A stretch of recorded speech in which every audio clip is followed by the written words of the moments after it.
வணக்கம். விஎஸ் மாந்திரிகம். இந்த மாந்திரிகத்தில் மந்திர பாவை பிரயோகம் செய்வது எப்படி என்றதை உங்களுக்கு நான் தெளிவாக காட்ட போகிறேன். மந்திர பாவை பிரயோகம் என்பது கேட்டிங்கன்னாக்கா, ஒரு செய்வன பாதிப்பு, அதுக்கப்புறம் கேட்டிங்கன்னாக்கா ஏவல் பில்லி சூனியத்திலிருந்து விடுபடுறதுக்காக மந்திர பாவையை செய்கிறதுக்காக, ஒருத்தருக்கு ஏவல் பில்லி சூனியத்தை செய்து அவங்களுக்கு கெடுதல் செய்கிறதுக்காக இந்த மந்திர பாவையை பிரயோகம் பண்ணுவாங்க. அப்படி இந்த மந்திர பாவையை பிரயோகம் பண்ணும்போது கேட்டிங்கன்னாக்கா, அவங்க குடும்பத்தில் தொடர் தோல்வி, தொடர் நோய், வியாதி, பிணி, பீடைகள் அந்த குடும்பத்தை வாட்டி வதக்க ஆரம்பிக்கும். அதே மாதிரி கேட்டிங்கன்னாக்கா துர்மரணமும் ஏற்பட ஆரம்பிக்கும். துர்மரணம் என்றால் என்ன அப்படின்றத உங்களுக்கு இன்னொரு பதிவில் நான் போட்டு காட்டுறேன். இதை பொறுத்த வரைக்கும் மந்திர பாவை என்றால் என்னன்றது மந்திர பாவை மெழுகு வாங்கி அந்த மெழுகால செய்கிற பாவை ஒன்று இருக்குது. அதுக்கப்புறமா பார்த்தீங்களானாக்கா, நம்ம பச்சரிசி மாவால் செய்கிற பாவை ஒன்று இருக்குது. அதுக்கப்புறம் பார்த்தீங்களானாக்கா மயான சாம்பல், அதுக்கப்புறம் கேட்டிங்கன்னாக்கா இடுகாட்டு மண், அதுக்கப்புறம் குலதெய்வ மண், காலடி மண், முக்கூட்டு மண், அதுக்கப்புறம் பார்த்தீங்கன்னா புத்து மண், குட்டிச்சுவர் மண், அதுக்கப்புறம் பாழடைஞ்ச வீடு மண், அதுக்கப்புறம் மரங்கள் பட்டு போன மரத்துக்கு அடியில் இருக்கிற மண். இந்த மண்ணுங்களெல்லாம் எடுத்து மாந்திரிகத்தில் பிரயோகம் பண்ணுவாங்க. அது ஒரு வகை இருக்குது. இந்த மந்திர பாவை என்பது கேட்டிங்கன்னாக்கா ஒருத்தருடைய காலடி மண், அதுக்கப்புறம் கேட்டிங்கன்னாக்கா அவங்க வீட்டுக்குள்ளே இருக்கக்கூடிய ஏதாச்சும் ஒரு தடயம், அதாவது வீட்டு மண்ணோ அப்படின்னா அந்த வீட்டில் இருக்கிறவங்களுடைய உடையோ, இல்லைன்னு கேட்டிங்கன்னாக்கா அவங்களுடைய தலைமுடியோ, அப்படி இல்லைன்னு கேட்டிங்கன்னா அவங்க ஃபோட்டோங்களை கொண்டு இந்த மாதிரி எட்டி பாவைன்னு ஒன்று இருக்குது. அதுக்கப்புறம் கேட்டிங்கன்னாக்கா முருங்கை மரத்தினுடைய இதுலேருந்து செய்கிற பாவைன்னு ஒன்று இருக்குது. அந்த மாதிரி பல வகையான பாவைகளை வச்சு செய்கிறது தான் ஏவல் பில்லி சூனியம். இந்த ஏவல் பில்லி சூனியத்தை எதுக்காக செய்கிறாங்க கேட்டிங்கன்னாக்கா, தொடர் பகை, விரோதங்களால் ஏற்படக்கூடிய பல பிரச்சனைகளால் மாந்திரிகத்தில் பில்லி சூனியம், ஏவல் பில்லி சூனியத்தை செய்து ஒருத்தர் குடும்பத்தை சர்வ நாசம் செய்யறதுக்காக செய்ய வேண்டிய வேலை தான் இது. இந்த வேலையை இவங்க செய்கிறாங்க. இந்த வேலையிலேருந்து படுறாங்க கேட்டிங்கனாக்கா, இது செய்து முடிச்சுட்டு என்ன பண்ண கேட்டிங்கனாக்கா, மயான சாம்பலில் செய்தால் 7 நாள்லேயே அது பிரயோகம் ஆகிட்டு அவங்க வீட்டு வாசலில் கொஞ்சமாக போட்டாவே போதும். ஆட்டோமேட்டிக்காக அவங்க குடும்பத்தில் ஏகப்பட்ட பிரச்சனையும் தொந்தரவும் ஒருத்தருக்கு ஒருத்தர் ஒற்றுமை இல்லாமல், அதே மாதிரி கேட்டிங்கன்னாக்கா பகை மூட்டப்பட்டு அவங்க வீட்டிலேருந்து பிரிஞ்சு சண்டை போட்டுக்கிட்டு போக ஆரம்பிப்பாங்க. அப்படின்னு கேட்டால் கணவன் மனைவி உறவு பிரியப்படும். அப்படியும் இல்லைன்னு கேட்டிங்கன்னாக்கா அதுவும் செய்யலாம். அதுக்கப்புறம் கேட்டிங்கன்னாக்கா தொழிலில் ஏகப்பட்ட நஷ்டங்கள் ஏற்பட ஆரம்பிக்கும். குடும்பத்தில் வருமானம் இல்லாமல் வறுமையும் நோயும் தாண்டவம் ஆட ஆரம்பிக்கும். இப்படி செய்யக்கூடிய இந்த பிரயோகம் தான் இந்த ஏவல் பில்லி சூனிய பாவை பிரயோகம். இது ஏவல் பில்லி சூனியத்துக்காக போடுறேன். பாவை பிரயோகன்றதை இன்னொரு பதிவில் போடுறேன். அதை பார்த்து நீங்கள் தெரிஞ்சுக்கோங்க. அதே மாதிரி கேட்டிங்கன்னாக்கா, இது 2 மண் பாத்திரத்தில் 2 பாவையை நான் செய்து வச்சுருக்கேன். 2 பாவையை பொறுத்த வரைக்கும் நீங்கள் என்ன பண்ணி கேட்டிங்கன்னாக்கா, இந்த பாவையை இது மாதிரி பாதிப்பால் அவதிப்பட்டுக்கிட்டு இருக்கிற ஒவ்வொருத்தருக்கும் இந்த மாதிரி மண் பாத்திரத்தில் 2 மண் பாத்திரத்தில் 2 பாவை அரிசி மாவால் செய்யலாம், பச்சரிசி மாவால் செய்யலாம், மயான சாம்பலால் செய்யலாம்னு உங்களுக்கு நான் சொல்லியிருக்கேன். முக்கூட்டு மண்ணால் செய்யலாம், இல்லை குலதெய்வத்தினுடைய மண்ணை கொண்டு இதை ஏவல் பில்லி சூனியத்திலிருந்து விடுபட வைக்கிறதுக்கு தான் இந்த வேலை. ஏவல் பில்லி சூனியம் செய்யறதுன்றது தனிப்பட்ட வகையில் பார்த்தீங்கன்னாக்கா 7 கலசம், 6 தேங்காய், 12 முட்டை, 47 எலுமிச்சம்பழம், அதுக்கப்புறம் இந்த மாதிரி சக்கரத்துங்களை போட்டு செய்கிறது உண்டு. அதை நம்ம பொறுமையாக நான் பார்த்து உங்களுக்கு நான் செய்து காட்டுறேன். இப்போ இதை பார்க்குறீங்களா? இதை பார்த்தோன்னே என்ன பண்ணு கேட்டிங்கன்னாக்கா, உங்கள் வீட்டில் அந்த மாதிரி ஒரு பாதிப்பு இருக்குது, அந்த மாதிரி ஒரு பிரச்சனை இருக்குதுன்னு கேட்டிங்கன்னாக்கா, முதல்ல என்ன செய்யுங்க, நீங்கள் இந்த மாதிரி நீங்கள் மெழுகு பாவையோ இது மாந்திரிகர் செய்து மாந்திரிகருக்காக செய்து மற்றவங்களுக்கு பிரயோகம் பண்ணுறதுக்காக தான் இந்த மாதிரி பாவையெல்லாம் செய்யணும். நீங்களே செய்து அதை கிளீன் பண்ணிக்கணும், நீங்களே அதை நிவர்த்தி பண்ணிக்கணும் அப்படின்ற ஒரு நிலையில் நீங்கள் இருந்தீங்கன்னாக்கா, இதுக்கு பச்சரிசி மாவு அப்படி இல்லைன்னு கேட்டிங்கன்னா முக்கூட்டு மண், அதாவது கேட்டால் 3 வழி கூடக்கூடிய மண்ணில் எடுத்து உங்கள் குலதெய்வத்தோட மண் எடுத்துக்கோங்க. குலதெய்வத்தினுடைய மண் எப்படி இருக்குதுன்னு கேட்டிங்கன்னாக்கா, நீங்கள் குலதெய்வம் எந்த சாமி கும்பிட்றீங்களோ அந்த கோயிலாண்டியோ, இல்லை நீங்கள் எங்கே போயிட்டு சாமி கும்பிட்றீங்களோ அந்த இடத்துல இருந்தப்போ உங்கள் மண்ணை மட்டும் உங்கள் கையில் கொஞ்சமாக கொண்டு உங்கள் வீட்டுக்குள்ளே இருக்கிற மண், உங்கள் வாசப்படியில் இருக்கிற மண், அதே மாதிரி கேட்டால் உங்கள் வீட்டு அண்ட 4 திசையிலையும் கிழக்கு, மேற்கு, வடக்கு, தெற்கு, அதாவது 4 மூலை வருது. 4 மூலையும் கொஞ்சம் மண் எடுத்துங்க. நிறைய மண் எடுக்க வேண்டிய அவசியமே கிடையாது. இந்த மண்ணையெல்லாம் எடுத்து என்ன பண்ண கேட்டிங்கன்னா 12 முட்டை வாங்கிக்குங்க. 12 முட்டையை வாங்கி அந்த 12 முட்டையில என்ன பண்ணுன்னு கேட்டீங்கன்னாக்கா உங்க குடும்பத்தில் இருக்கிறவங்க பேருங்களை எழுதுங்க. பேருங்களை எழுதிட்டு என்ன செய்றீங்கன்னு கேட்டீங்கன்னாக்கா இந்த சக்கரன்றதை வந்து மாந்திரிகர் வந்து வரைஞ்சி அது வந்து உங்களுக்கு போட்டு கொடுக்கறது தான் இந்த சக்கரம். இந்த சக்கரத்தில் வந்து கேட்டீங்கன்னாக்கா முதல்ல பாருங்க உள்ள வந்து பாத்தீங்கன்னாக்கா முக்கோணத்துக்குள்ள ஓம் என்ற எழுத்து. அதுக்கப்புறம் கேட்டீங்கன்னாக்கா 6 கோணம், 6 கோணத்துக்கு அப்புறம் பாத்தீங்கன்னாக்கா வட்டக்கோணம் சொல்லக்கூடிய ஆகாய வட்டம், அதுக்கப்புறம் நாற்கோணம். இது உள்ள வந்து பாத்தீங்கன்னா பிறை கோணம் இருக்கும். பிறை கோணம் இருக்குது. அது இத்தனை கோணமும் போட்டு இந்த சக்கரத்தை எழுதி இந்த சக்கரத்தை வந்து அஷ்டபந்தனமாவோ அப்படி இல்லைன்னு கேட்டீங்கன்னாக்கா உங்களுக்கு தாய்த்தாவோ போட்டு கொடுக்கறதுக்கு வந்து மாந்திரிகர்கள் வந்து உங்களுக்கு செய்து கொடுக்குற வேலை இந்த வேலை. ஆனா நீங்களே செய்துக்கணும்னு நினைச்சீங்களேனாக்கா உங்களுக்கு இந்த சக்கரம் தேவையில்லை. ஒரே ஒரு முக்கோணத்தை மட்டும் போட்டு அந்த முக்கோணத்துக்குள்ள வந்து 2 மண் பாத்திரத்தை வாங்கிட்டு வந்து அந்த 2 மண் பாத்திரத்தையுமே நீங்க அதுக்குள்ள வந்து அரிசி மாவுலால நீங்க செய்யலாம். அப்படி இல்லைன்னு கேட்டீங்கன்னா எருக்கஞ்செடிக்கு கீழே இருக்கிற அந்த மண்ணை கொண்டு வந்து அதுல வந்து உங்க வீட்டு மண் உங்க காலடி மண்ணெல்லாம் சேர்த்து நீங்க தாராளமா அந்த பாவையை செய்துட்டு, அதாவது பொம்மை மாதிரி செய்யுங்க. பாவன்றது எப்படின்றது கேட்டீங்கன்னா பொம்மை. அந்த பொம்மையை செய்து அந்த பொம்மைக்கு வந்து மஞ்சள் குங்குமம் இது எல்லாம் தூவி அதுக்கப்புறம் கேட்டீங்கன்னாக்கா அதுக்கு காதோலை கருகுமணி அதுக்கப்புறம் அந்த அவுள் பொறி கடலை பத்தி சூடம் இது எல்லாம் சேர்த்து அங்க வச்சுட்டு ஒரு படையல் மாதிரி இதை வந்து என்ன பண்ணுங்க மண் பாத்திரத்திலே வச்சுட்டு என்ன பண்ணுங்க கேட்டீங்கன்னாக்கா முதல்ல வந்து நீங்க மொத்த பேருமே குளிச்சுக்குங்க. குளிச்சுட்டு என்ன செய்றீங்க கேட்டீங்கன்னாக்கா அந்த முட்டையில உங்களுடைய பேர் எல்லாம் எழுதிக்கிங்க. ஏதாவது கேட்டீங்கன்னாக்கா 12 முட்டை நீங்க வாங்கி தான் ஆகணும். ஏன்னு கேட்டீங்கன்னாக்கா 12 முட்டை அதுக்கப்புறம் கேட்டீங்கன்னாக்கா 12 எலுமிச்சை பழம் வாங்கலாம். ஏன்னு கேட்டால் ரொம்ப ஈஸியான வேலை தான் கொடுத்துருக்கேன். அந்த ஈஸியான வேலை செய்யலாம். ஏன்னு கேட்டீங்கன்னாக்கா நிறைய பேர் என்கிட்ட நான் இன்னொரு சேனலில் யூடியூப் சேனலில் நான் போடுறத வந்து கேட்டீங்கன்னா நிறைய பேர் கேட்கறது இந்த மாதிரி இருக்காங்க. இது வந்து வற்புறுத்தி கேட்டதுனால இந்த சேனலை வந்து நான் சொல்லிக்கிட்டு இருக்கிறேன். நீங்கள் என்ன பண்ணுறீங்க கேட்டீங்கன்னா இதை வந்து மொத்தத்தையுமே வந்து உங்கள் பேரெல்லாம் எழுதி உங்கள் தலையை வந்து உச்சந்தலையிலேருந்து உள்ளங்கால் வரைக்கும் தலையை வந்து உடம்புக்குள்ளவே போட்டு தேய்ச்சிக்கிட்டே வந்து நீங்கள் வச்சு சாம்பிராணி வெண்கடுகெல்லாம் போட்டு எரிக்கிற வேலை ஒன்று இருக்குது. அதே மாதிரி இன்னொரு விஷயம் கேட்டிங்கன்னா உங்கள் தலையை மட்டும் சுற்றி 8 முறை சுற்றி அந்த மண் பாத்திரத்தில் அந்த பொம்மை மேலே வச்சுட்டு முதல்ல வந்து அந்த மண் பாத்திரத்தை எடுத்து யார் யாருக்கு வந்து இந்த மாதிரி ஏவல் பில்லி சூனியத்தால் வந்து பாதிக்கப்பட்டு இருக்கிறீங்களோ அந்த பாதிப்பிலிருந்து விடுபடணும்னு கேட்டீங்கன்னாக்கா நீங்கள் செய்ய வேண்டிய வேலை வந்து தலையை வந்து அந்த பொம்மையை முதல்ல சுற்றிடுங்க. சுற்றி முடிச்சதுக்கு அப்புறம் கற்பூரம் வந்து கேட்டீங்கன்னாக்கா பில்ல கற்பூரம் சொல்லுவாங்க இல்லையா, அந்த பில்ல கற்பூரத்தை வந்து என்ன பண்ணுங்க ஒரு 5 பாக்கெட் கூட வாங்கிக்கலாம். உங்க வீட்டில் எத்தனை பேர் எண்ணிக்கை இருக்கிறாங்களோ ஒரு ஆளுக்கு ஒரு பாக்கெட் கணக்கு வாங்கிக்கோங்க. அதை வாங்கினீங்கன்னா சரிங்க கேட்டீங்கன்னாக்கா கீழே வச்சுட்டு உங்களுடைய தலையை வந்து 3 கற்பூரமாக எடுத்து உங்கள் தலையை சுத்தமாக சுற்றிக்குங்க.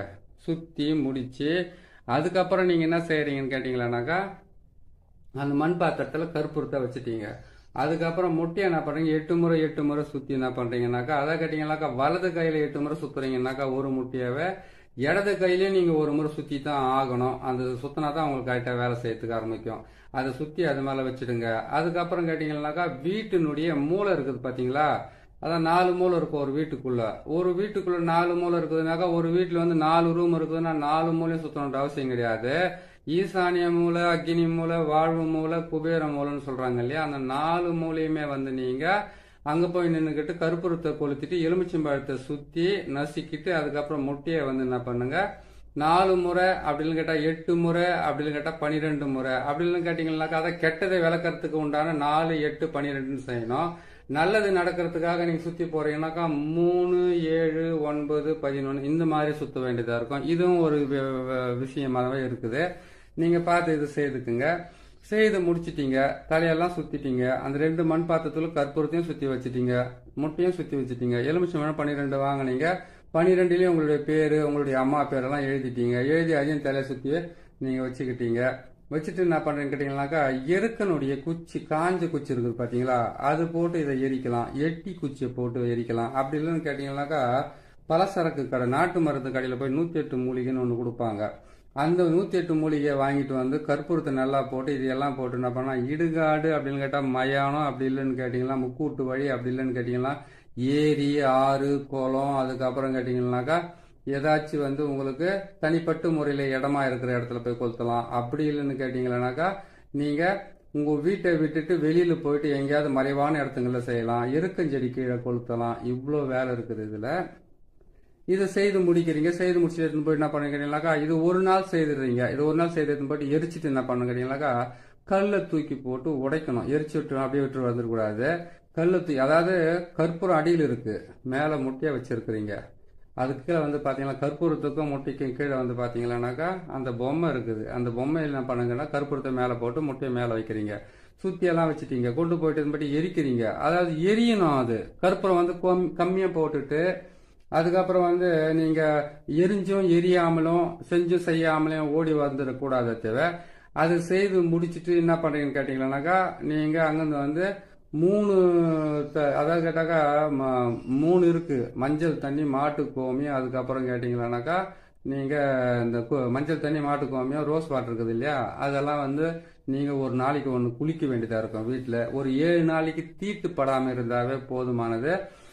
தினமும் காலையில் எழுந்திரிச்சோன்னு உங்கள் காலடி மண்ணை எடுத்து தலையை சுற்றி கொண்டு போய் தூரமாக போட்டு வந்தீங்கன்னாவே, இல்லை கற்பூரத்தை வச்சு கொளுத்தி விட்டீங்கன்னாவே உங்களுக்கு அந்த மாதிரி ஏவல் பில்லி சூனியத்தால் ஏற்பட்டிருக்கிற பாதிப்புலேருந்து மிகவும் நன்மை நடக்கிறதுக்கு ஆரம்பிக்கும். இதை நீங்கள் பார்த்து நீங்கள் செய்துக்கலாம். நீங்களே செய்துக்கிறதுக்காக தான் இந்த விஷயத்த சொல்லியிருக்கேன். மற்றபடி வந்து பார்த்தீங்கன்னாக்கா ஒரு மாந்திரிகர் செய்து கொடுக்கணும் அப்படின்ற ஒரு சூழ்நிலை இருந்தால் இந்த சக்கரத்தை பார்த்துக்குங்க. நாற்கோண சக்கரம், நாற்கோண சக்கரத்துக்கு உள்ள வந்து பார்த்தீங்கன்னா 6 கோணம், 6 கோணத்துக்கு அப்புறம் கேட்டிங்கன்னா வட்டக்கோணம், வட்டக்கோணத்துக்கு உள்ள பார்த்தீங்கன்னாக்கா முக்கோணத்துக்கு நடுவில் பாருங்க பிறைக்கோணம் வரும். இந்த பிறைக்கோண சக்கரத்தை போட்டு இதுக்கு வந்து கேட்டீங்கன்னாக்கா ஏவல் பில்லி சூனியமாக இருந்தாக்கா இதை வந்து நீங்கள் இந்த சக்கரத்தை போட்டு இந்த சக்கரத்துக்கு வந்து என்ன பண்ணிக்கிட்டீங்கன்னாக்கா வசிய திரவியங்களை வந்து அதில் பூச வேண்டியதாக இருக்கும். சவ்வாது, புணுக்கு, அதுக்கப்புறம் கேட்டிங்கன்னா குங்குமப்பூ, இது எல்லாம் சேர்த்து அரைச்ச மைய பூசலாம். இல்லைன்னா சவ்வாது மட்டும், இல்லாட்டி முக்குடல்னு கேட்டுங்க. அப்படின்னு கேட்டிங்கன்னாக்கா வாசன திரவியங்களால் செய்யப்பட்ட மைகளை வந்து இது மேலே வந்து வசிய மை இருக்குது, அதெல்லாம் போட்டு நீங்கள் பூசணும். மந்திர சாபமோ எந்திர சாபமோ நிவர்த்தி பண்ணிட்டு அதுக்கப்புறம் நீங்கள் இந்த தாயத்தை செய்து இந்த தகுடை செய்து ஒரு தாயத்தில் போட்டு கழுத்தில் போட்டு கட்டிக்கிட்டாவே உங்களுக்கு சரியாகும். கட்டிக்கிட்டாவே உங்களுக்கு வந்து செய்வன பாதிப்பு வந்து முழுமையாக விடுபடலாம். அப்பேற்பட்ட வேலையாக இருக்குது இந்த வேலை. இந்த வேலையை செய்யுங்க, செய்து முடியுங்க. முதல்ல வந்து எப்படின்னு கேட்டிங்கன்னாக்கா மாந்திரிகத்தை பிரயோகம் பண்ணுறது வந்து நீங்களே செய்துக்கிறதுக்கு ஒரு வழி சொல்லியிருக்கிறேன், மற்றவங்க செய்து கொடுத்து ஒரு வழி சொல்லியிருக்கேன். இந்த வழியை செய்துட்டு என்ன பண்ணுறீங்கன்னா மாட்டு கோமியம் இருக்குது பார்த்தீங்களா, மாட்டு கோமியத்தால் வந்து நீங்கள் வீட்டுக்குள்ளே வந்து செய்து நீங்களே முடிச்சிட்டிங்களா சரி, மற்றவங்க செய்து கொடுத்தாலும் சரி, மாட்டு கோமியத்தால் வந்து வீட்டில் வந்து ஒரு 7 நாளைக்கு, அதாவது ஞாயிற்றுக்கிழமை தொடங்குறீங்களா வர ஞாயிற்றுக்கிழமை முடிக்கிற வரைக்கும் மாட்டு கோமியத்தால் சுத்தமாக கழுவிட்டு நவகிரக சாமி, அதாவது மாட்டு கோமியத்தினாலேயே வீடு கழுவணும்னு கிடையாது. அவ்வளோ மாட்டு கோமியத்துக்கு நான் எங்கே போகிறதுன்னு ஒரு கேள்வி கேட்கலாம். நீங்கள் வந்து அப்படியே செய்யணுன்றதெல்லாம் கிடையாதுங்க. நீங்கள் வந்து தண்ணி இருக்குது பார்த்தீங்களா, தண்ணி வீடு ஃபுல்லாக வந்து மாட்டு கோமியத்தை தெளிச்சிட்டு ஒரு அரை மணி நேரம் கழித்து வீட்டை வந்து நீங்கள் தண்ணியால் வந்து ஜலத்தில் பச்சை தண்ணியால் வந்து நீங்கள் வீட்டை வந்து கழுவிலாம் சுத்தமாக க்ளீன் பண்ணிக்கலாம். இது 7 நாளைக்கு செய்யணும். இந்த 7 நாள் செய்யறதுக்கு முன்னாடி வீட்டுக்குள்ளே வந்து பெண்கள் வந்து மாதவிடை ஆகக்கூடிய ஒரு நாட்களாக இருந்தாக்கா அதை தவிர்த்துட்டு அது குணமானதுக்கு அப்புறமே நீங்கள் செஞ்சுக்கலாம். அப்போ ஏன்னாக்கா உங்களுக்கு மாதம் தெரியல, இந்த மாதத்தில் 3ஆம் தேதி நம்ம ஆகணும், அதனால் அதை வச்சு செஞ்சுக்கலாம். சரி, பெண்களே இல்லை ஆண்கள் மட்டும்தான் இருக்கிறீங்க வீட்டில், இந்த மாதிரி வந்து இது மாதிரி செஞ்சுருக்காங்க அப்படின்னு நினச்சிங்கன்னாக்கா நான் சொன்ன மாதிரி நீங்கள் என்ன பண்ணுறீங்கன்னு கேட்டிங்கன்னாக்கா இந்த பாவையை செய்து முடித்து அந்த பாவைக்கு உண்டான வழியை என்னன்றதை நான் சொல்லியிருக்கேன் பாரு, அது கரெக்டாக செய்து முடித்து கொண்டு போயிட்டு எரிச்சு விட்டுட்டு வாங்க. குலதெய்வத்தினுடைய மண்ணை ஏன் எடுக்கணும் அப்படின்னு கேட்டிங்கன்னா உங்கள் குலத்தை காக்கிற தெய்வத்துக்கு தான் முதல்ல கட்டே போடுவாங்க. எப்படின்னு கேட்டிங்கன்னா உங்கள் குலதெய்வம் எதுன்னு தெரிஞ்சு கட்டு போட்டால் தான் அவங்களால வந்து முழுமையாக உங்களை வந்து அவங்களுடைய ஆசைகளுக்கு தகுந்த மாதிரி உங்களை வந்து ஆட்டி படைக்க முடியும். இதுதான் அந்த மாந்திரிகத்தில் இருக்கக்கூடிய மிகப்பெரிய விஷயம். மாந்திரிகத்தை நம்புறவங்க ஒரு சிலர், நம்பாதவங்க பல பேர், நான் அதுக்கப்புறம் ரெண்டுமே இல்லாதவங்க சில பேர் இருக்காங்க. நீங்கள் வந்து பாதிப்பு ஏற்பட்டு இருந்தால் அந்த மாதிரி சிக்கல்களில் நீங்கள் மாட்டிக்கிட்டு இருந்தீங்கன்னா இதை கண்டிப்பாக நீங்கள் செய்து முடியுங்க. இதுக்குன்னு மந்திர பிரயோகம், எந்திர பிரயோகம், கரு மாந்திரிகம், உரு மாந்திரிகம், பல மாந்திரிகள் இருந்தாலும் இது வந்து ஏவல் பில்லி சூனியத்தினால் வந்து ஈஸியாக எடுக்கக்கூடிய ஒரு பக்குவமான வேலை தான். இந்த வேலையை நீங்கள் செய்து முடியுங்க. செய்து முடிச்சதுக்கு அப்புறம் நீங்கள் வந்து 7 நாள் செய்து முடிச்சிட்டீங்க.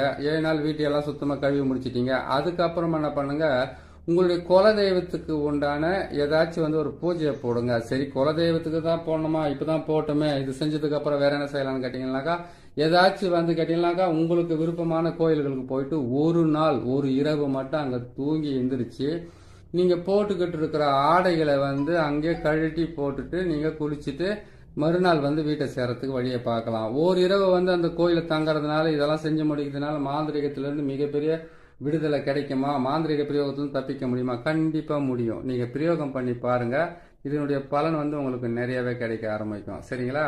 இதை செய்யுங்க. செய்து முடிக்கும் போதே வந்து பாத்தீங்கன்னாக்கா எல்லாமே வந்து ஒரே நாள்ல ஒரே நிமிஷத்துல முடியறது இல்ல. இதுக்கு 7 நாள் எதுக்காக டைம் கொடுக்குறா? சூரியன், சந்திரன், செவ்வாய், புதன், குரு, சுக்கிரன், சனி, ராகு, கேதுன்னு சொல்லக்கூடிய 9 கிரகங்களுக்கு உண்டான ஆதிக்கத்தினால்தான் வந்து ஒருத்தர் மாந்திரிகத்தை பிரயோகம் பண்ணுவாங்க. அந்த மாந்திரிகத்திலிருந்து நீங்க முழுமையா விடுபடணும். மாந்திரிகம் என்பது வந்து செயலிழக்க செய்யணும். இதுக்கெல்லாம் வந்து பல ரகசியமான பொருட்களையும் பல ரகசியமான வழிகளையும் செய்து வச்சிருக்காங்க. இதையெல்லாம் உங்களுக்கு நான் தெளிவா ஒவ்வொரு பதிவிலையும் நான் உங்களுக்கு போட்டுக்கிட்டு வரேன். நீங்க பாருங்க, பார்த்து முடிச்சீங்கன்னா சரியா இருக்கும். இதுதான் இதனுடைய சக்கரம், இதுதான் இந்த பூஜைக்கு போட வேண்டிய பொருட்கள். இந்த பொருள் எல்லாம் உங்களுக்கு நான் தெளிவா வச்சிருக்கேன். பாருங்க, பார்த்து செய்து முடிங்க. இன்னொரு பதிவில் வந்து இன்னொரு மாந்திரிகத்தினுடைய பிரயோகம் பண்ணி எப்படி நம்மளை காப்பாத்திக்கிறது, எப்படி மாந்திரிகம் செய்து கொடுத்தா பலிதமாகும், நீங்களே செய்து எப்படி வெற்றி பெறதுன்றதை வந்து சீக்கிரமா நான் போட்டுக்கிட்டே வரேன். பாருங்க, பார்த்து நீங்களும் செய்து நீங்களும் நல்லா இருங்க, மற்றவங்களும் நல்லா இருங்க. நன்றி, வணக்கம்.